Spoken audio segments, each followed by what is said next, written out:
Students, आज हम देखेंगे स्टैंडर्ड 12 के चैप्टर 3 का टॉपिक नंबर 3.4 ओम का नियम। इम्पॉर्टेंट है, ध्यान से समझना और एकदम इजी भी है।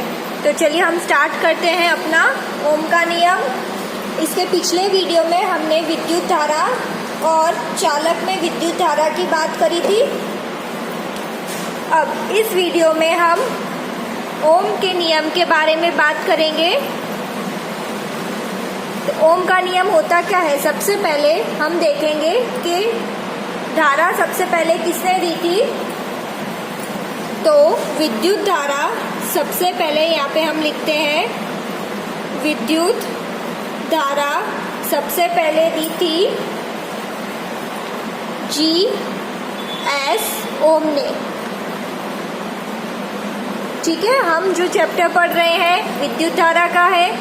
तो विद्युत धारा सबसे पहले दी थी G.S. ओम ने। G.S. ओम, G मतलब कि जॉर्ज ओम। तो इसी के ऊपर से इसने एक नियम बनाया और उस नियम को नाम दे दिया ओम का नियम। ठीक है, तो जॉर्ज ओम ने क्या नियम दिया है कि अगर हमारे पास एक चालक में, चलिए तो हम एक चित्र बना लेते हैं। मान लेते हैं ये मेरे पास एक चालक है और इसको हम जोड़ते हैं बैटरी से, प्लस और माइनस। ठीक है, ये हो गया मेरे पास चालक। तो अगर चालक को बैटरी से जोड़ते हैं तो इसमें कुछ धारा प्रवाह होगी, I प्लस से माइनस की तरफ जाएगी, I धारा हो गई और इसका कुछ विभवांतर होगा V। ठीक है, तो अगर मेरे पास एक चालक है जो कि बैटरी से जुड़ा हुआ है और उसमें धारा प्रवाह हो रही है और इसका विभवांतर V है, तो ओम का नियम क्या होगा। जॉर्ज ओम ने बताया कि V अनुक्रमानुपाती होता है I से, विभवांतर अनुक्रमानुपाती होता है विद्युत धारा से। इसको ही कहते हैं ओम का नियम। ये आप लोग 10वीं में पढ़ चुके हैं। चलिए, हमें पता है कि हम जब ये अनुक्रमानुपाती साइन को निकाल के जब इक्वल टू रखते हैं तो कुछ अचर कीमत लिखनी पड़ती है। तो यहाँ पे V इज इक्वल टू अचर कीमत हो गई R और I। अब R को क्या कहते हैं हम, R को कहेंगे प्रतिरोध। ठीक है, ये अचर कीमत है R और R को कहेंगे प्रतिरोध। अब क्या होगा, अगर हमें R की कीमत चाहिए तो R is equal to V upon I लिख सकते हैं। ठीक है, R is equal to V upon I। अब R का ऐसा ही मात्रक क्या होता है, R का ऐसा ही मात्रक होता है ओम। ठीक है, R का ऐसा ही मात्रक होता है ओम। ये बेसिक चीजें हैं जो कि आप पढ़ चुके हो, याद रखना। अब R दो चीजों के ऊपर निर्भर होता है। चलिए, दो चीजों के ऊपर निर्भर होता है। पहला है चालक की लंबाई, तो R अनुक्रमानुपाती L। दूसरा है चालक का क्षेत्रफल, R अनुक्रमानुपाती 1 अपॉन A है। ये चीज याद रखना। R का क्षेत्रफल, R चालक की लंबाई पर निर्भर करता है और चालक के क्षेत्रफल पे। तो इन दोनों के ऊपर से हम ऐसा लिख सकते हैं, R अनुक्रमानुपाती L अपॉन A। ठीक है, L ऊपर आया और ये 1 अपॉन A है, तो ये A नीचे आ गया। अब यहाँ पे भी अनुक्रमानुपाती साइन आ रही है, तो इसको निकालेंगे, इक्वल टू रखेंगे, तो क्या होगा, R इज इक्वल टू, यहाँ पे लिखेंगे रो L अपॉन A। यहाँ पे अचर कीमत क्या आई, रो आई। अब रो को क्या कहेंगे, रो को बोलते हैं प्रतिरोधकता। ये याद रखना, रो को कहेंगे प्रतिरोधकता। तो R क्या मिला, रो L बाय A। अगर ये R की कीमत मैं यहाँ पे रखती हूँ तो क्या होगा, V is equal to R की जगह होगा रो L बाय A और यहाँ पे I है, तो ये हो गया I।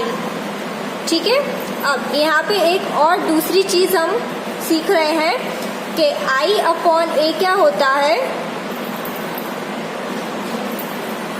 I अपॉन A होता है धारा घनत्व, और जिसको लिखते हैं हम J, स्मॉल j।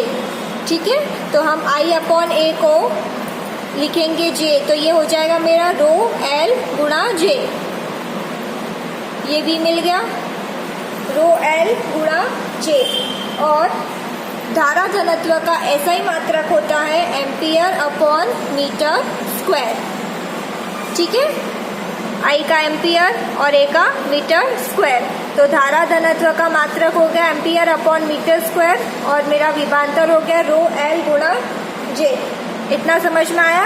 अब देखिए, ये रिलेशन से हम क्या कह सकते हैं कि अगर चालक की लंबाई 2 गुना होगी तो प्रतिरोध भी मेरा दुगना होगा, या तो फिर अगर A मेरा दुगना होगा तो R क्या हो जाएगा, आधा हो जाएगा।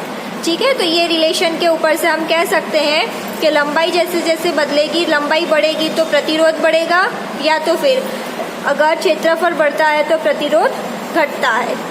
ठीक है, इतना समझ में आया। चलिए थोड़ा सा और समझते हैं इसमें।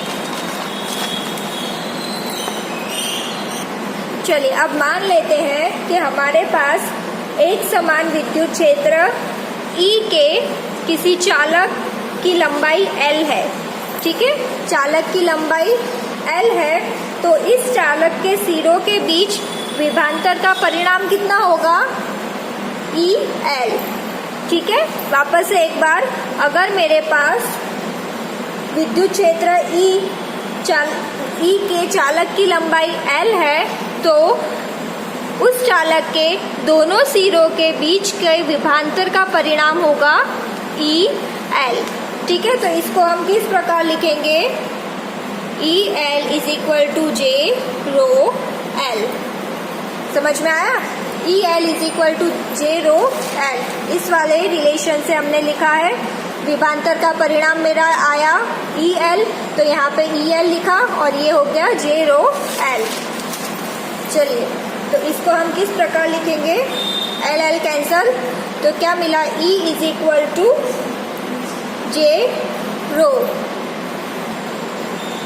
अब J क्या होता है, तो J होता है सिग्मा E। सिग्मा को क्या बोलते हैं, चालकता। ठीक है, और उसका सूत्र होता है 1/ρ। ये समझ में आया इतना। तो ये इसमें कुछ कुछ चीज़ें जो नहीं पढ़ोगे वो सारी याद रखनी है। एक बार और शॉर्ट में देख लेते हैं। ओम का नियम क्या है, V अनुक्रमानुपाती I। इसको निकाला तो क्या आया, R को बोलते हैं प्रतिरोध, और उसका मात्रक हो गया ओम। ठीक है, तो इस सूत्र के ऊपर से हम कह सकते हैं R is equal to V upon I। अब यहाँ प्रतिरोध की बात हो रही है, तो प्रतिरोध दो चीज़ों के ऊपर निर्भर करता है, लंबाई और क्षेत्रफल। तो क्षेत्रफल अपॉन में है, तो इन दोनों के ऊपर से क्या बनेगा, R अनुक्रमानुपाती L अपॉन A।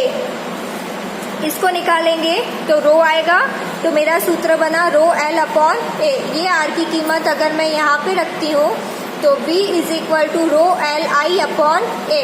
अब यहाँ पे एक नई भौतिक राशि आएगी, I अपॉन A को बोलते हैं धारा घनत्व, और इसको लिखते हैं स्मॉल j, और इसका मात्रक होता है एम्पियर अपॉन मीटर स्क्वायर, जो कि यहाँ से आता है I का मात्रक एम्पियर, A का मात्रक मीटर स्क्वायर।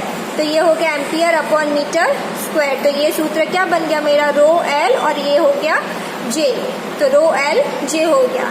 ठीक है, अब मेरे पास एक समान विद्युत क्षेत्र E के किसी चालक की लंबाई L है, और उनके सिरों के बीच का विभवांतर का परिणाम है EL। ठीक है, तो विभवांतर की जगह मैंने लिखा EL is equal to J rho L, L cancel, E is equal to J rho. J कितना है, तो J होता है सिग्मा E की बराबर, और सिग्मा को कहते हैं चालकता, और सिग्मा का सूत्र होता है 1/ρ। ठीक है, तो आपको जिस प्रकार प्रश्न पूछा जाए उस प्रकार आपको लिखना है जवाब। एकदम इजी टॉपिक है, ओम का नियम और इम्पोर्टेंट भी है, सो आप ये सब याद रखना।